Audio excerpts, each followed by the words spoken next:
खैर, आपके साथ मैं हूं रोहित कुमार। खबर है मोदी कैबिनेट में फेरबदल को लेकर के चर्चा इस बात की है कि नए चेहरों को मौका मिल सकता है। ऐसे में मध्य प्रदेश में बीजेपी को सत्ता से बाहर होने के बाद फिर से सत्ता में वापस लाने वाले उस व्यक्ति को बड़ी जिम्मेदारी देने की तैयारी चल रही है, जिसकी वजह से कमलनाथ की सरकार वहां पर गिर गई और फिर से शिवराज सिंह चौहान वहां के मुख्यमंत्री बने। मध्य प्रदेश में पिछले साल मार्च में कमलनाथ सरकार के तख्तापलट में अहम भूमिका निभाने वाले राज्यसभा सांसद ज्योतिरादित्य सिंधिया को भाजपा जल्द ही बड़ा तोहफा देने जा रही है। उन्हें मोदी सरकार में मंत्री पद दिया जाना लगभग तय माना जा रहा है। मोदी सरकार 2 साल पूरे होने के ठीक बाद प्रधानमंत्री नरेंद्र मोदी अपने मंत्रिमंडल में फेरबदल करने की तैयारी में हैं। पीएम मोदी ने शुक्रवार को गृह मंत्री अमित शाह और भाजपा के राष्ट्रीय अध्यक्ष जेपी नड्डा के साथ बैठक की थी। इसके बाद सिंधिया समर्थक दावा कर रहे हैं कि उनके नेता को जल्द ही टीम मोदी में जगह मिलने वाली है। सिंधिया समर्थक एक वरिष्ठ नेता ने बताया है कि सिंधिया को रेलवे की कमान मिल सकती है। हालांकि उन्हें शहरी विकास या मानव संसाधन जैसे अहम मंत्रालय दिए जाने की भी चर्चा है।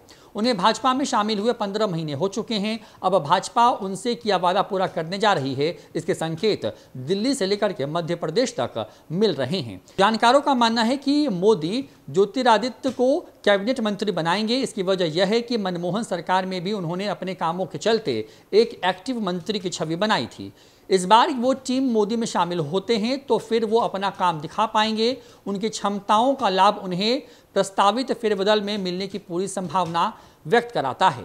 सूत्रों की माने तो भाजपा का फोकस अब पार्टी में यूथ लीडरशिप को डेवलप करना है। इसे ध्यान में रखते हुए मोदी मंत्रिमंडल में मध्य प्रदेश कोटे से ज्योतिरादित्य सिंधिया, असम के पूर्व मुख्यमंत्री सर्बानंद सोनोवाल, ओडिशा के बैजयंत पांडा, महाराष्ट्र से देवेंद्र फडणवीस सहित कई युवा चेहरों को मौका मिल सकता है। पहले कार्यकाल में प्रधानमंत्री मोदी ने 6 महीने में ही कैबिनेट का विस्तार कर लिया था और मंत्रियों की संख्या 45 से बढ़ा करके 66 कर दी थी। इसके बाद सरकार के 2 साल पूरे होने के कुछ महीने बाद ही जुलाई 2016 में मोदी ने फिर कैबिनेट में फेरबदल कर मंत्रियों की संख्या बढ़ा करके 78 कर दी थी। इसके 1 साल बाद भी उन्होंने मंत्रिमंडल में फेरबदल किया था। मोदी ने अपनी दूसरी पारी शुरू करते समय 30 मई 2019 को 57 मंत्रियों के साथ प्रधानमंत्री पद की शपथ ली थी, मगर वर्तमान में उनकी टीम में 53 मंत्रियों को ही जो है वो फिलहाल हैं। 2 मंत्री रामविलास पासवान और सुरेश अगाड़ी का निधन हो चुका है, जबकि 2 कैबिनेट मंत्री हरसिमरत कौर बादल और अरविंद सावंत इस्तीफा दे चुके हैं। वहीं बात करें मोदी कैबिनेट की मौजूदा स्थिति को तो 4 मंत्रियों के पास कई दूसरे विभागों के प्रभार भी हैं। केंद्रीय रेल मंत्री पीयूष गोयल को एलजेपी नेता रामविलास पासवान के निधन के बाद अक्टूबर 2020 में उपभोक्ता मामलों के मंत्रालय का जिम्मा भी दिया गया है। केंद्रीय मंत्री नरेंद्र सिंह तोमर के पास पहले से ही 3 मंत्रालय कृषि, ग्रामीण विकास और पंचायती राज शामिल हैं। अकाली दल की नेता हरसिमरत कौर बादल के इस्तीफे के बाद सितंबर 2020 से खाद्य प्रसंस्करण मंत्रालय की अतिरिक्त जिम्मेवारी भी तोमर के पास ही है।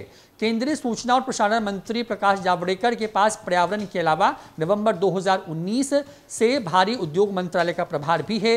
हालांकि इसके पहले इस पद की जिम्मेवारी शिवसेना के अरविंद सावंत के पास थी, लेकिन महाराष्ट्र में भाजपा से राह अलग होने के बाद उन्होंने इस्तीफा दे दिया था। केंद्रीय खेल मंत्री किरण रिजिजू श्रीपद नाइक और घायल होने के बाद से आयुष मंत्रालय का अतिरिक्त प्रभार संभाल रहे नाइक एक सड़क दुर्घटना में घायल हो गए थे। तो ज्योतिरादित्य सिंधिया, जिन्होंने मध्य प्रदेश में बीजेपी को फिर से सत्ता में लाया, उनको बड़ी जिम्मेदारी देने की तैयारी चल रही है। वहीं अब खबर यह है कि 70 से 76 के आसपास में मोदी कैबिनेट का फुल स्ट्रेंथ जो है वो हो सकता है, जिसमें से फिलहाल सिर्फ 53 लोग ही हैं। ऐसे आने वाले वक्त में नए चेहरों को मौका मिल सकता है। फिलहाल इस वीडियो में इतना ही।